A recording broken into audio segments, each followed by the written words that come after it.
Advancing in lockstep come the deathless legions of the Necrons. Eldritch energy, weapons crackle and howl, erasing swathes of the enemy.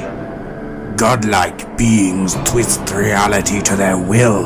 The living fall to dust, swept away by ancient powers beyond comprehension. The Necrons have risen to reclaim the stars, and none shall stand in their way. Ancient, beyond mortal comprehension, the Necrons emerge from the shadows of galactic prehistory to reclaim their empire. They wield superweapons with the power to channel the might of stars, align planets at will, or pervert the laws of reality itself. Their legions of mindlessly loyal warriors slaughter their enemies without mercy. Arrogant and cruel, the immortal nobility of the Necrons view the galaxy's sentient races as little more but parasites, impudent vermin to be swept aside by their triumphal return. Though scattered and time-worn from millennia of self-imposed hibernation, more Necrons rise from their slumbers with each passing year. Their dynasties grow mighty once more. In centuries long forgotten, every living thing knew to fear the wrath of the all-powerful Necrons. In this new dark era, they are learning to do so again. Millions of years before mankind's ancestors had even crawled from the primordial ooze, the empire of the Necrontyr spanned the stars. Short-lived thanks to the radiation of their home-world star, belligerent and arrogant in their martial might, the Necrontyr began a war with the Old Ones for their secrets of eternal life. It soon proved to be a war that they could not win. In his desperation, the Necrontyr leader, Zarek, the Silent King, turned to the Catan for aid. These ancient star gods offered a devil's bargain. Through biotransference, the Catan would take the Necrontyr race and rehouse their minds within enduring bodies of living metal that would last for aeons. In return, the Necrontyr would help the Catan destroy the Old Ones once and for all.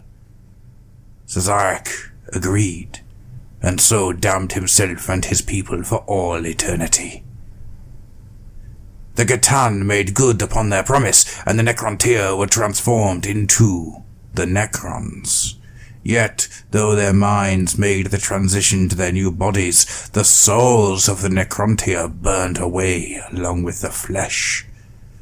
Only the most highly placed of the Silent King's people retained the full range of sentience, emotion, or reason, with the lower classes reduced to little more than obedient automata.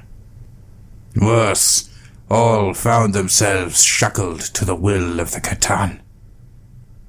The Necrontyr got their wish, however.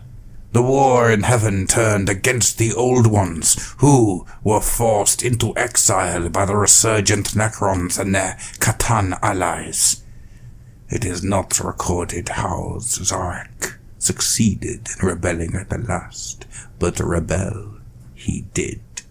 Desperate to earn the redemption for the horrors he had wrought upon his people, the Silent King unleashed the full might of his race's star-killing weaponry to shatter the Catan into myriad divine shards. These, the Necrons, bound to their will, or else trapped within tesseract labyrinths for all eternity.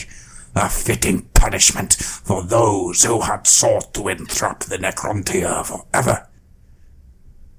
The war in heaven decimated the Necron legions, with fresh foes closing on every side, the Eldari chief among them. They elected to retreat into immense stasis crypts, hidden far beyond the surfaces of their many worlds.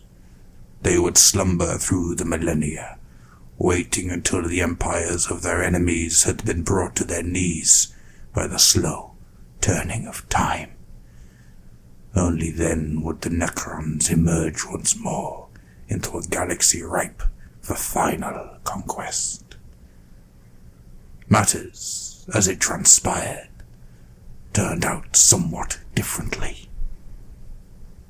Thousands of years have passed since the first Necrons rose from their slumbers to find themselves in a galaxy not scared of life, but teeming with it.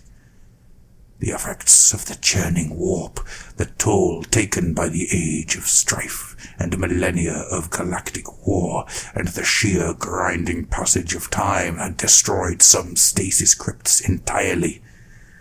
Those that endured were surrounded by the warring empires of younger races, who, in many cases, had profaned the tomb worlds themselves with their presence.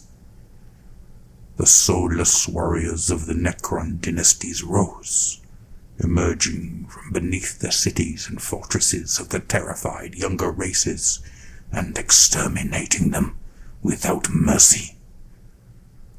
Immense tomb ships smashed their way through continental plates, or rose from the depths of fathomless ocean trenches to bear the Necrons out into the galaxy once more.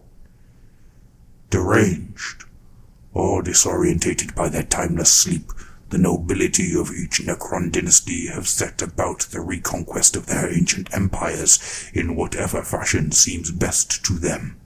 Some seek to recapture the worlds that were once theirs, others to rebuild their star-killing superweapons, to purge the lesser races, or to awaken further tomb complexes.